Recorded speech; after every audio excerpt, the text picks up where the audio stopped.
Ooh, shiny.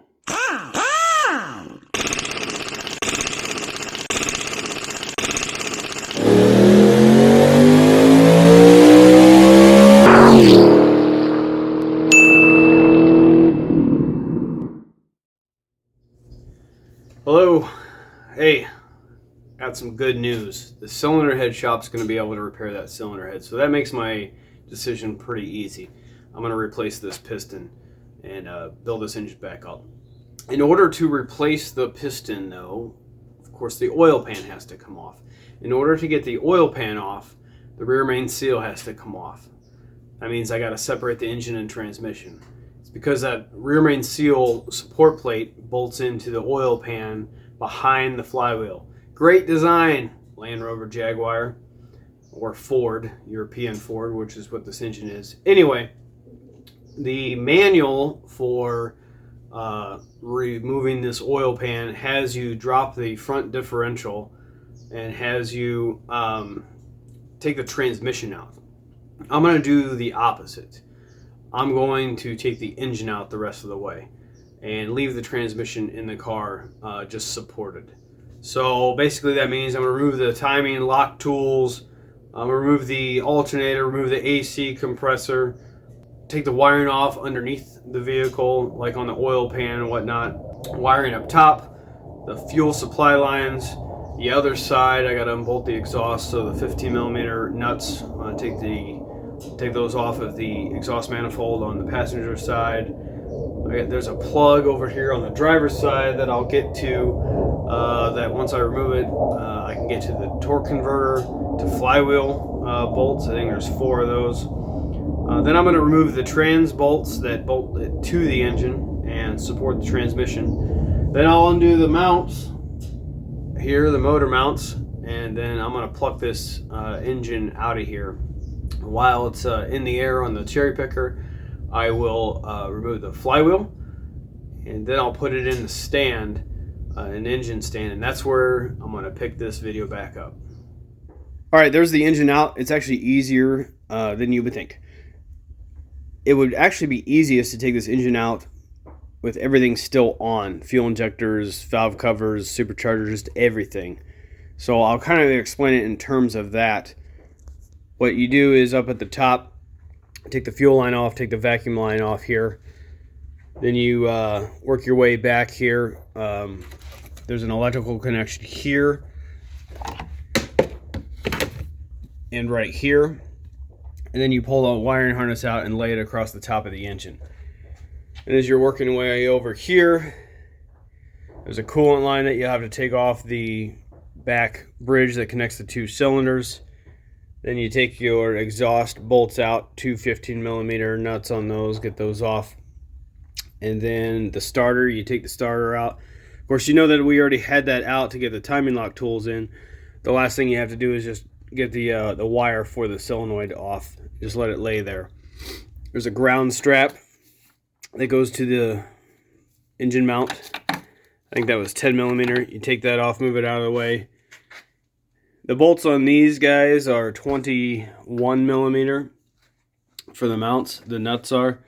The alternator, you need to take that off and leave its wiring just down here. Then, let's see, let's move over this way. AC compressor, there's 3 bolts. You take that off and just set it down here. The power steering pump was just 2 bolts. I ended up taking the whole bracket off to get that cylinder head off, but 2 bolts and let that sit down here. Working your way back, there is a bracket here for these transmission cooler lines. I think that was T30. My gosh, that is just about it. I might be forgetting a few things. Then you just pick it up and move it out. Oh, of course, after you unbolt the transmission. I'll talk about that real quick. It's easy to just get to these bolts here once your AC compressor and stuff is out. There's a plug on the side of the transmission. I'm sorry, on the side of the engine. Let me see if I can show that to you here. Right there. There's the plug. It's just a rubber plug. You pull that out, and then you can get to the, I believe they're 13mm bolts. So take out one bolt, turn the engine over by hand, another one, and another one, and 4 of those. And there's just a bunch of 13mm bolts going around here. A couple of them have some studs sticking out because there's like a vent line. So a 10mm nut there and right there. And then move this off and then get the 13mm out. Once those are all out, you just support the transmission. I got a jack stand and a jack underneath it. And then we just hooked up to the engine and plucked it out. Let's go look at the engine. Of course, the whole reason we're doing this is to work at getting cylinder 6 piston out, and that's what we're about ready to show. Before we do that, we gotta put it in the stand. We gotta get the flywheel off. In order to get the flywheel off, I had to put the locking tools back in, and this is a great shot of what these timing tools look like. Here's the one that goes in where the starter goes. Right here, you can see it's just grabbing a tooth. And then over on this side, I might have shown the wrong, earlier in part 1, I might have shown the wrong tool to lock this in. But you'll see a tool that goes into a, excuse me, a rectangle in there. You see how it's kind of countered there. It's not solid. I think I showed the solid one. That is for the older, like 2010 through 2013 or something, or 2009 through 2012, somewhere in that range. This one takes the other one. This one right here, not this one. This is for the older models. All right, let's get this flywheel off. These are E14 Torx bolts. Okay, the flywheel or flex plate, whatever you want to call it, is off. Lots of bolts going around there. And I did mark the tooth right here that fits right there. All right, and you do have to take this timing lock tool out. I guess I didn't have to put this one in, but you need this one in to hold this so it doesn't spin on you when you loosen it up. Okay, now you can see, here's the rear main seal, and it is leaking a little bit, so I'm glad we're kind of here. These are some 8mm bolts. We're going to go around here and take all these 8mm bolts off. And you can see this is where the oil pan meets the upper part of the block. It's a big old oil pan. And the reason that we had to take this all off to get this oil pan off is because this plate bolts not only to the oil pan, but also to the upper portion of the block. Big old rear main seal plate. Crazy design. Let's get this plate off. The rear main seal plate is off. Now I'm going to take the engine stand plate and bolt it up here where the transmission goes, and we're going to get this puppy in the stand. I'll get some better lighting over here, but we got ourselves a nice operating table now. Engine in the stand. All right, flip it upside down. Now that she's flipped upside down, I do recommend a blanket. I use moving blankets just to catch the extra fluid. Inevitably, there's going to be some coolant and some oil left over that is going to just drain out the top. Nothing you can really do about it. But I also use like washing machine, like drip trays. I have one of those, but this time this blanket was getting so bad, I'm like, I'm just going to use this blanket. Anyway, I have fuel lines still on this engine. Those are going to come off because we got to get these fuel pumps out. First thing I'm going to do is remove this motor mount because a line runs underneath it. So get the motor mount off. You got two 17mm nuts. I've already got the supply lines off over here. And then you're going to have 2 more 17mm for the discharge of it that goes up through these pipes here for your fuel delivery. Let's get this motor mount and the fuel lines off. Fuel lines are off, and then once you get the fuel lines off, there's 2 T30 bolts on each side of these fuel pumps. I recommend walking them out. That means loosen this one a little bit, this one a little bit, and back and forth and back and forth. They can be under a little bit of spring tension. You don't want to hurt the seal. Once you pull the fuel pump out, you will notice that there is a cam follower in there. Reach in there with your finger and pull that follower out and leave it with the fuel pump that it matches it. Sound of freedom in the background there. F-35's flying around this morning. Now it's time to get the oil pan off. I think there's 16 of these bolts. Just go around here, find all the bolts. Other side. Again, like I said, I think there's 16 of them. Looks like you got one kind of hidden right here. Make sure you get them all. As soon as we pry up on this thing, you're not going to want any bolts in there, otherwise you'll crack it, and this thing's probably pretty expensive. So I'm going to get those bolts out, and then I'm going to pry on this a little bit. It looks like there's a pry point right here. Another pry point on the other side. Get those bolts out. I'm going to pry this up, get the oil pan off. Okay, all the bolts are out. I think there's like 5 long ones, like a long one there, there,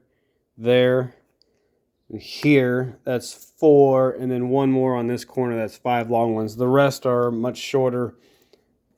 Make sure you have your vacuum pump out because this oil pan is going to come off in this camshaft for the fuel pumps is going to stay in for now. Now with the oil pan off, the next thing I'm going to do is I'm going to remove the tensioner here for this chain. Looks like we've got a T50 or something Torx. I'm going to remove this this chain and get it out of the way. After that is off, we're going to work on getting the oil pump off. So the chain, and then looks like there's a couple T30 bolts here for the oil suction tube. Just got a little bit of debris in it, but not bad, quite considering this thing's got like 90,000 miles. Pull these bolts out and then pull it out of the oil pump here. And we'll pull the oil pump off. There's 3 bolts there. 1, 2, 3. And also that comes with it is the discharge tube, which is right here.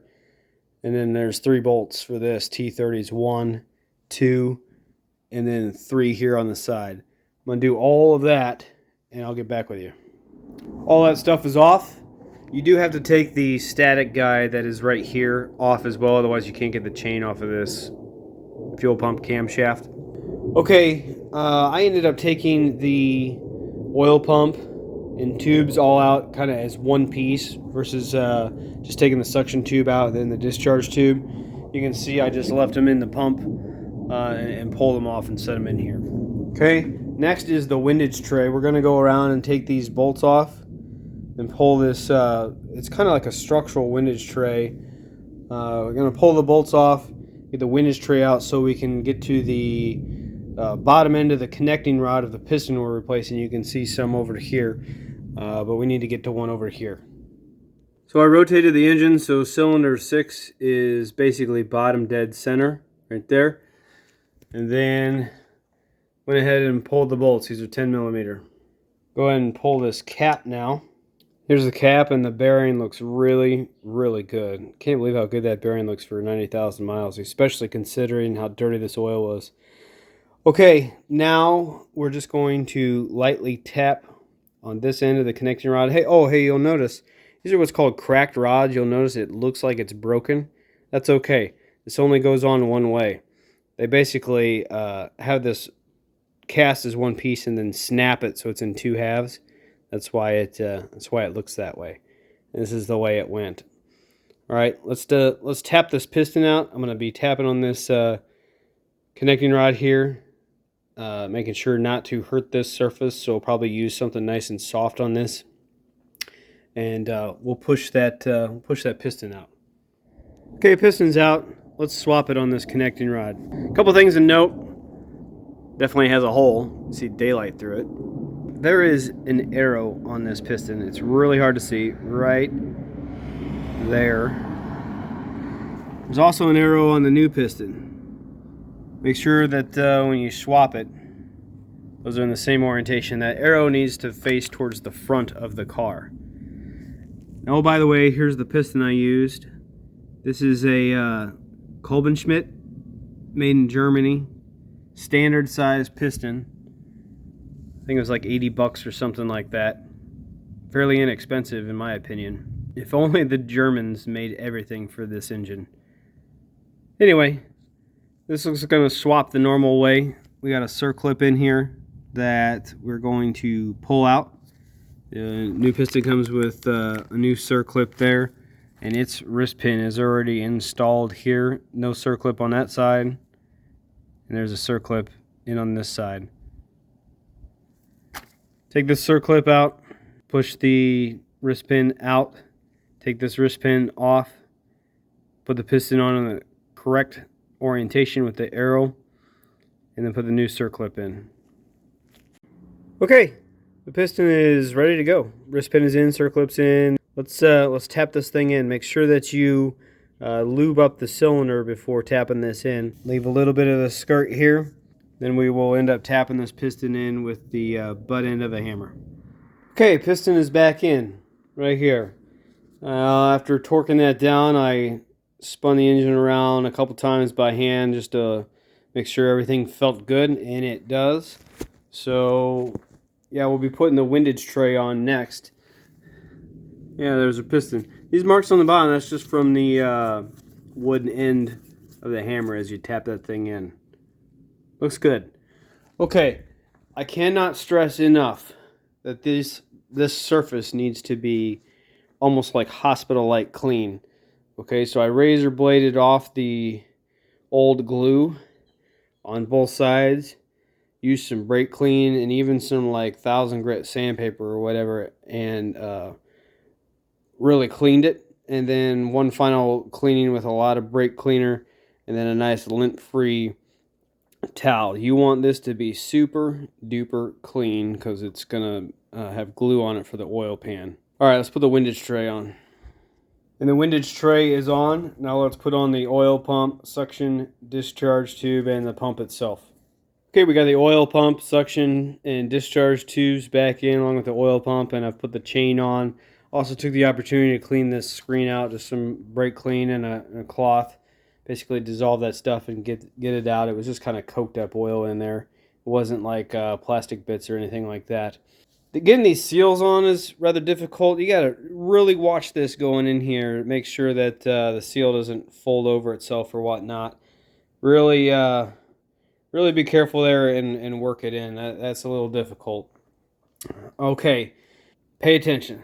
This is important. This is the timing of this camshaft for the fuel pumps that go here and here. You will notice, can't see it because I put the washer back. Hold on one second. There, I moved the washer back. You will see a line in this timing gear right there. Put a colored link there. Follow this around. You're probably going to see another colored link. Don't worry about that. Some of the other engines have a different component right here. It's a balance shaft. That's what this other mark is for. On the V6 engines, there will be a balance shaft here.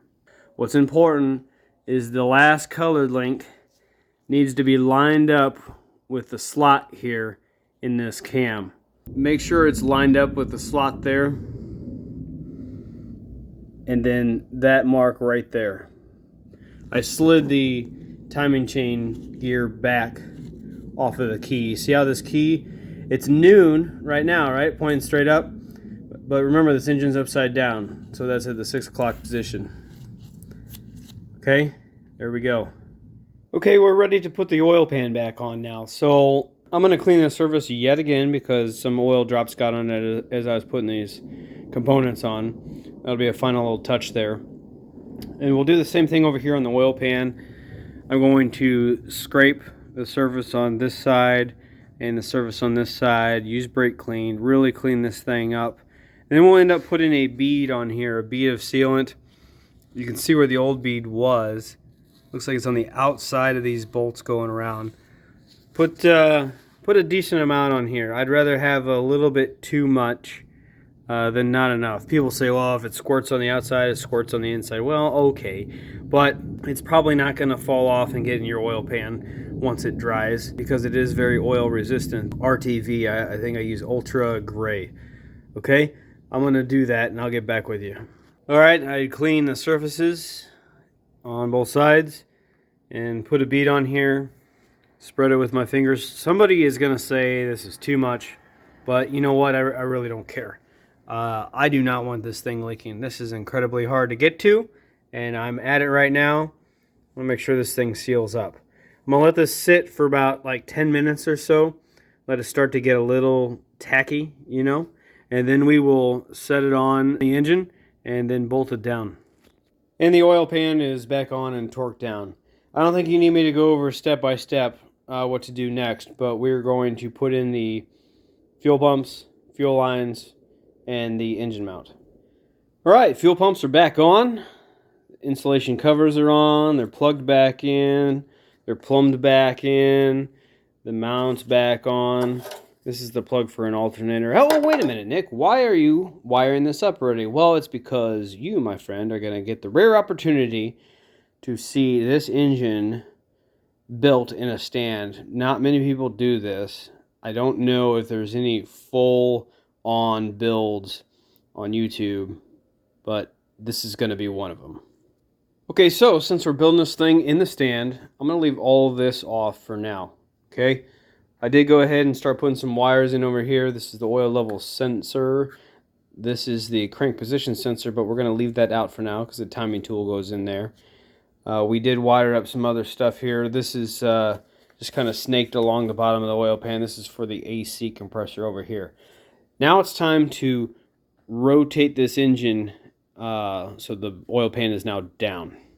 Okay, engine is right side up. Let's build an engine. Hey, first I got 40 seconds of something I want to say. Nick from Nick's Fix here. Hey, thanks for watching. I really appreciate it. Over the years, the comments I've got on this channel have been so positive. It's just awesome. If you haven't done so, please like and subscribe to the channel. If you're feeling extra thankful, if you click a button right here below the video, it says thanks. If you don't see it, click the 3 dots, then click on thanks, and a menu is going to pop up. Basically, it's like a digital tip jar. It's called Super Thanks. The videos I do are pretty involved. Because of that, typically the views are a little bit lower than, say, like clickbait style videos. But people that do watch these videos really appreciate what I've done. Really helps them out. If it's helping you out, help me out. I appreciate it. Thanks. All right, now let's get this thing built up. First off, I have cleaned the surface of this block. There's the cylinder head over there. It's got a nice clean surface on it. And what I do for that is I just use a razor blade and clean the bulk of it off. Then I get some 1000 grit sandpaper and some brake clean, spray it all down, and then rub a block with sandpaper across here just to get all the extra remnants off. Then one final time with some brake clean and a lint-free cloth. Gets it nice and clean. Let's set the head gasket. Okay, the head gasket is set. A quick note on head gaskets. I do not recommend the AJ USA head gaskets. Nothing against Rock Auto. I'm going to just show this picture here real quick, but these right here, these gaskets are not like a multi-layer steel, or at least they don't have the rubber around here, okay? I've had some problems with those other gaskets, and others that I've talked to and commented on these videos have had problems with those gaskets. Go with an OEM style gasket. It's like 3 layers of steel, multi-layer, and it's got this the rubber sealing around here. This is an OEM style. This is how it came from the factory, looking like this. This is not an OEM head gasket. It is a Euro spare. I'll put the link to it down below. Okay, now that that is on, let's set the head. Okay, the head is set. I'll go over the bolt torque sequence with you. It's a little crazy, especially this first step. Here's a picture. 15 foot-pounds for the first pass, 26 foot-pounds for the second pass, then 90 degrees, plus 90 degrees for the third pass, and then plus 120 degrees for the fourth pass. And as you saw with the numbers there, you just kind of start in the middle and then work your way out, however that crisscross pattern is. It's just important to start in the middle and then slowly work your way out, crisscrossing back and forth. What I'm going to do is probably like 25 to 26 foot-pounds. I'm going to skip that first pass. I'm going to run all of the new bolts down hand tight. Again, starting in the middle and working my way out. After I get all of them hand tight, I'm going to go back to the middle and make sure that they're all just hand tight. Then I will get out the torque wrench and I'll do the 26 foot-pounds on all 10 of these. Then I'll do the plus 90 degrees and I'll do the plus 120 degrees, and I will get back with you. Alright, I put a dab of oil on the threads on each bolt, put them in, torqued them down, the head is all torqued on. This next step that I'm about ready to show you is critically important. I'm going to go ahead and set the cam followers, the buckets, on the intake side here, and set the intake camshaft. Remember, we put them in order, the way they came off. I'm going to put them back in that order, and set the intake camshaft and show you something. Okay, what this is a valve lash check. Alright, most cars have hydraulic buckets where oil pressure will go inside a tiny hole on the side of the bucket and press it up and take up the gap. These are not. These are solid buckets. This is an exhaust one I have here. If you look at the bottom, if I can get the light just right, you can see that number down there, 3.175. There'll be different numbers for different thicknesses. Obviously, the higher the number, the thicker it is. I'm fortunate that I've rebuilt tons of these engines, and I have some bad heads and a lot of these left over. So I can hopefully have enough to make this just right. If not, these are fairly inexpensive at the dealership. I think they're only like $12, $15 or something like that to get the right size. But doing the math is the hard part. So this is a feeler gauge. And the tolerance on the intake side is 0.2 millimeters would be perfect. And then you can go plus or minus 0.02 millimeters either way. So 0.18 to 0.22 millimeters with a goal of 0.2 millimeters. So in order to check all this, you want to tighten the camshaft down. You don't have to torque it down, but just get it nice and tight. Remember, the way this engine was set, none of the pistons are at the top dead center. So we're not going to damage anything as we turn this camshaft. And you turn it so, you know, I'm just starting with the first cylinder that we have here. Cylinder 5, cylinder 6, cylinder 7, cylinder 8. I got the lobes here pointed straight up at noon. And what we are doing is measuring the gap underneath here. Let me see if I can get a shot at the gap. Very hard to film here, but there is the gap underneath here. You can just see just a little bit of light between the bottom of the lobe and the bucket. And I have here, looks like I'm at the bottom end of this one. Got a little lucky. This is 0.18, and I can get it underneath here and just barely slide it underneath there. Give me just a little bit of resistance. So right there, got lucky on that one. So I'm not going to show each one of these, but after you check one cylinder, I'm going to rotate this camshaft so the next lobes are facing up here. Let me turn, pop. All right, there we go. The next lobes are facing up. I'm going to move it just a little bit more like that. Okay, they're at noon. I'm going to check this one, then rotate it and check this one, then rotate it and check this one. And I'm not going to do all this math for you, but there's two schools of thought. You can either get the new buckets, like I mentioned, $12, $15 after you do the math. You basically take the gap that you have and do some subtraction and figure out what size bucket you need. The other school of thought is you can take the bucket out and just grind a little bit of the top of the valve. It's a little redneck for me, but I mean, it's possible. You're either adding thickness or taking it away. So if you want to take some away, you can just take some of the top of the valve off. I don't recommend it, but I at least thought I'd mention it. There's other videos out there on doing this, and I recommend if you don't have this concept down, search for one of those videos and get that down. I don't want to take all the time here. This video is about building this engine. All right, so if you don't do this critical step, if the gap, the tolerance is too tight here, once the engine warms up, it can leave the valves slightly open as things expand in here, and then you'll lose some compression.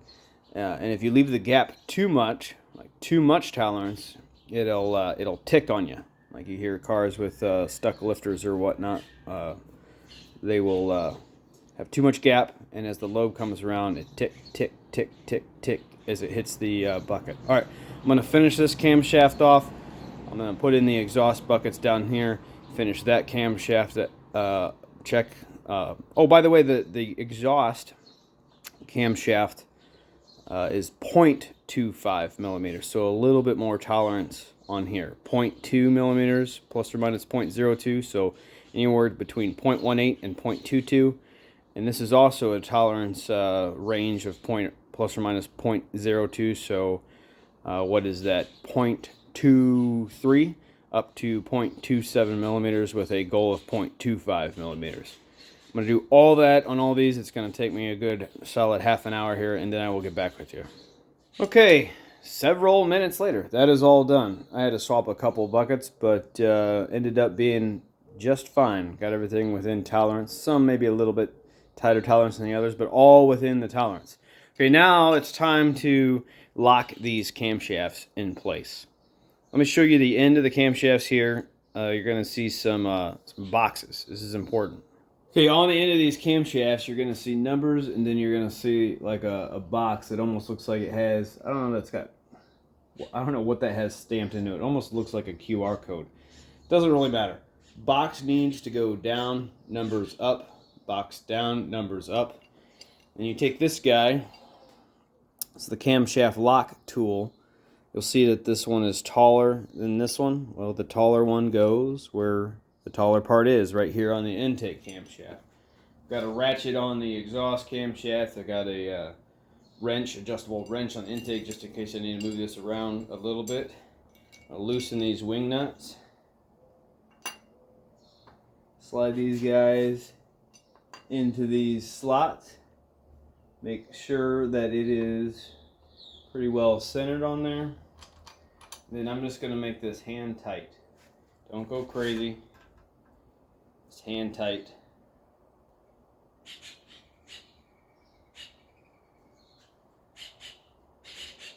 Good.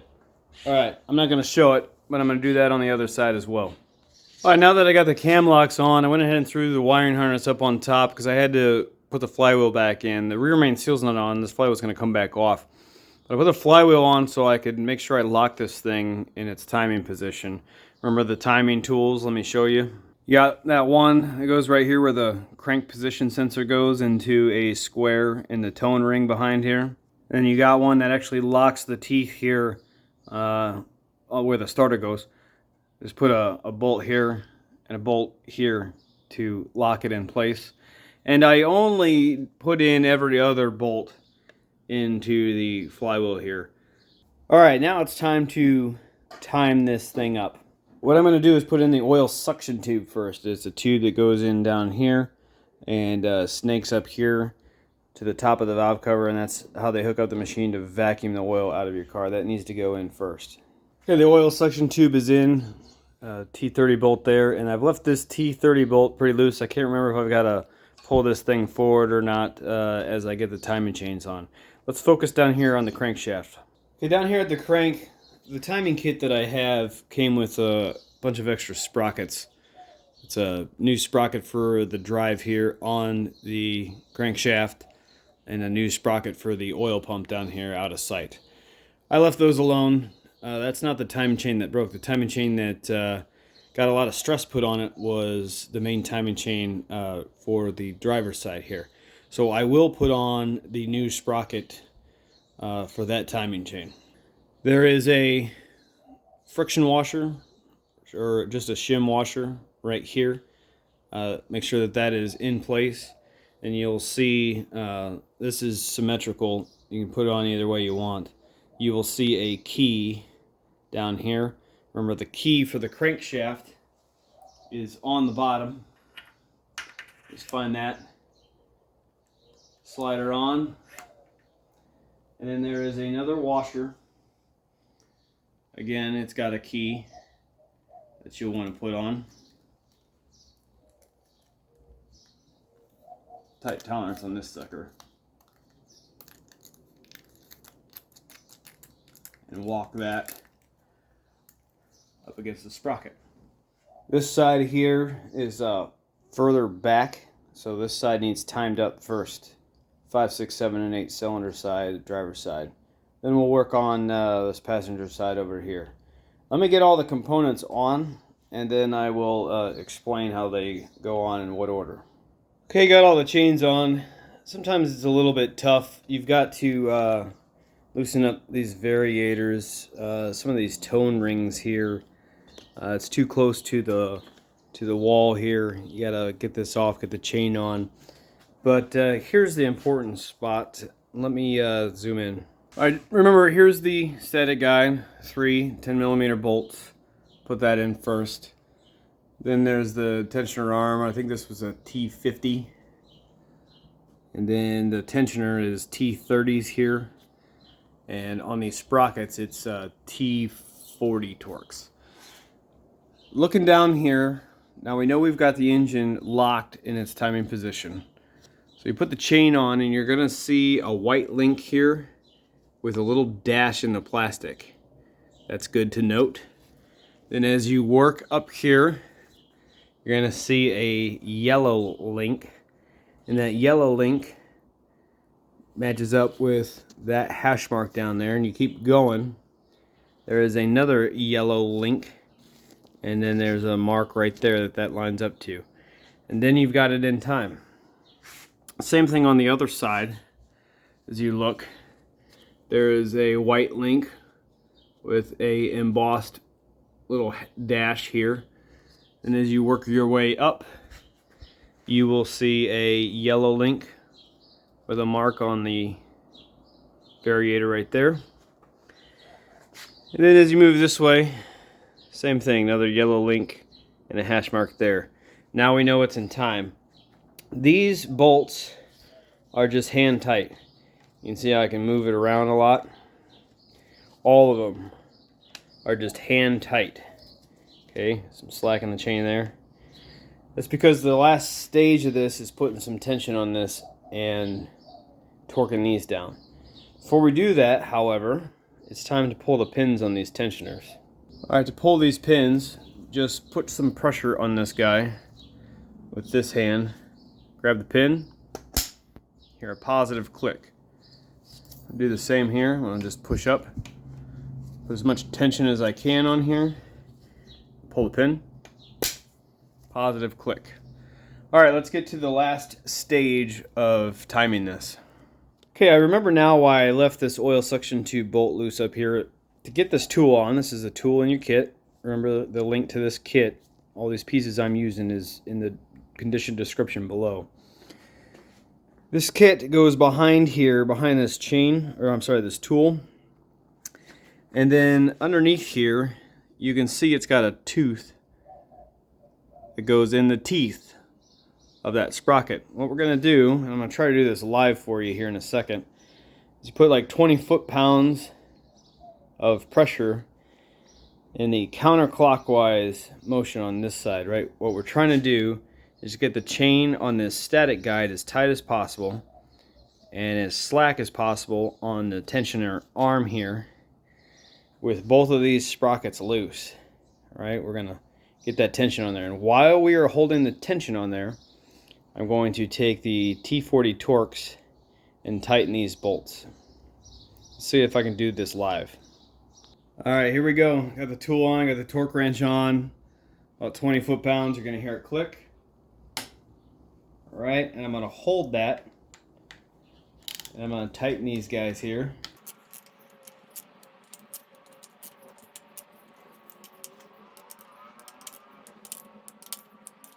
All right, I'm gonna release. Let's do the other side. You probably noticed on the driver's side we pulled tension from the intake camshaft. On this side we're gonna pull tension on the exhaust. It's the closest one to the tensioner arm. This is where we want to get the slack. So you want to be pulling with these bolts loose, pulling this way, getting this chain tight from here all the way down. Yeah. Let's do it. Got it on here already. You're going to hear the click. Tighten these guys up.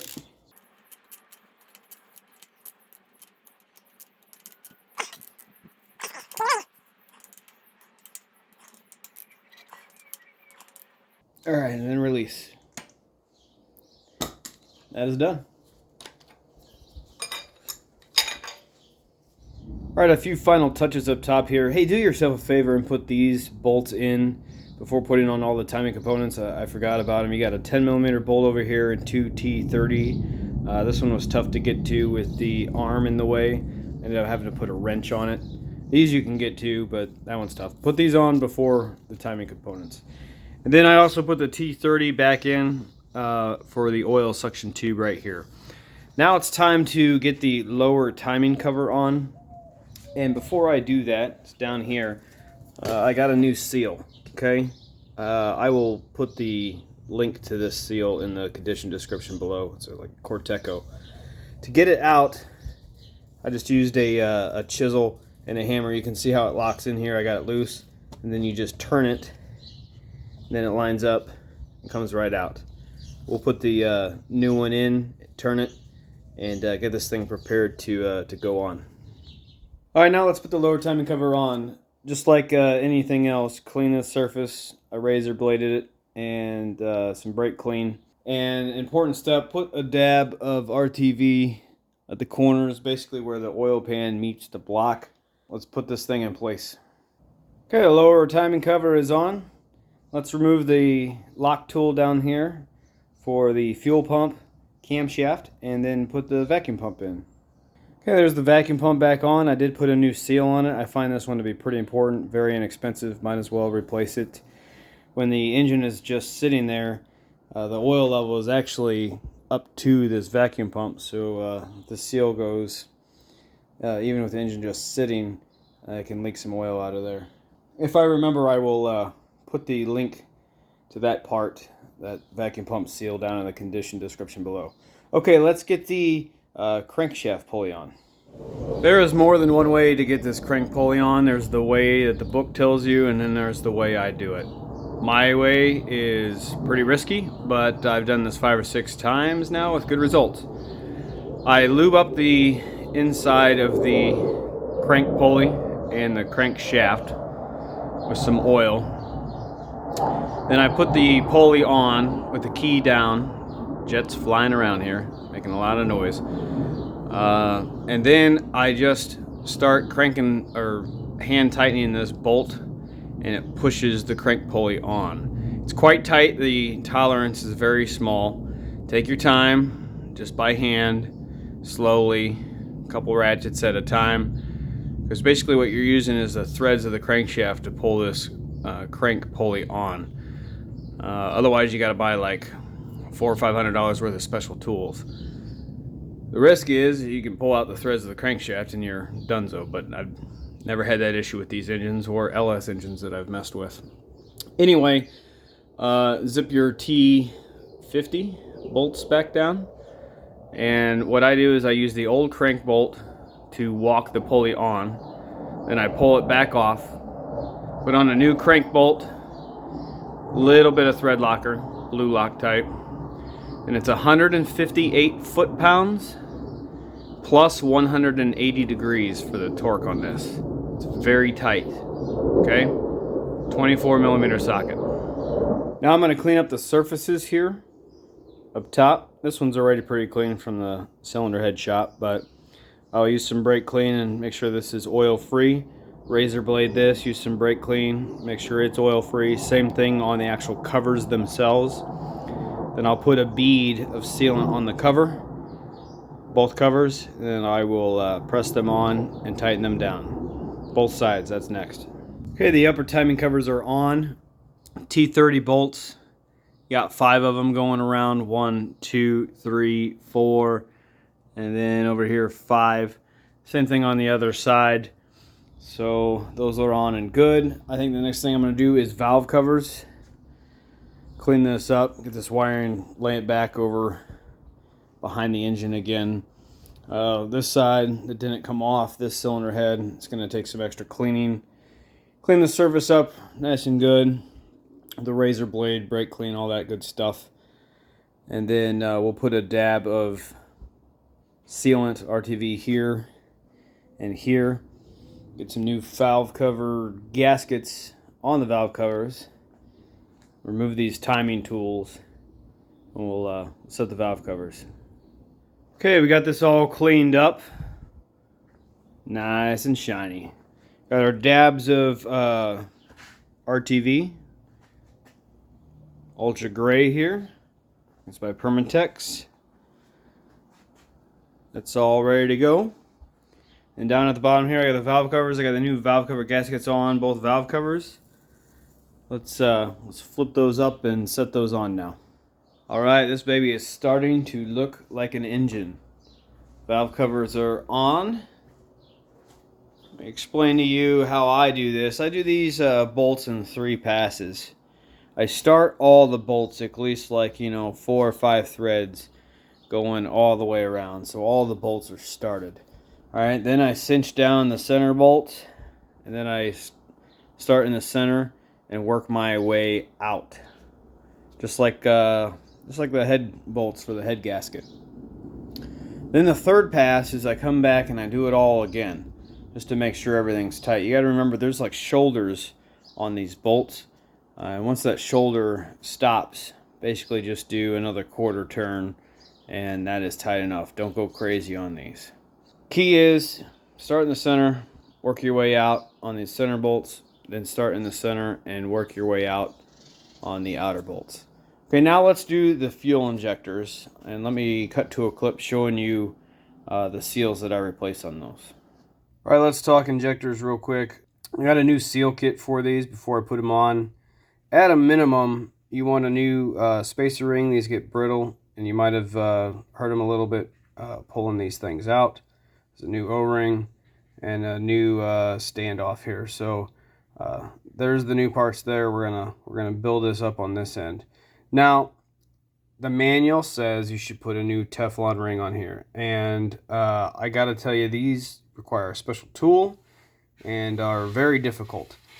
I just clean this up with some brake clean and put a little bit of assembly lube on it and put them back in. You can berate me if you want in the comments.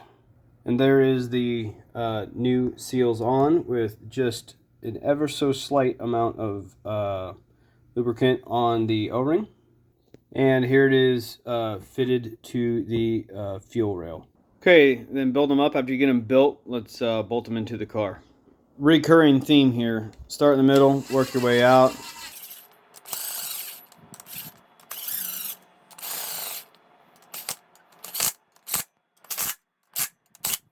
Alright, do the other side. I'll get back with you. Alright, the other side's done. Go back over these things with a hand wrench. Don't ever trust your impact to get everything cinched down just how you want. Gotta get a good feeling for that. Okay, now let's take these spark plugs out. I'm gonna replace all 8 spark plugs, and I will put the spark plugs I used, which are the OEM ones, in GK, down in the condition description below. They are these guys here, ILKAR7C10. Okay, all the spark plugs are in. They were 14 millimeter deep well socket, of course. Got all the coil packs in with their T30 bolts back in, both sides. Put this fuel rail back in here, 17 millimeter nut. And then over here, and then that's an 8 millimeter nut.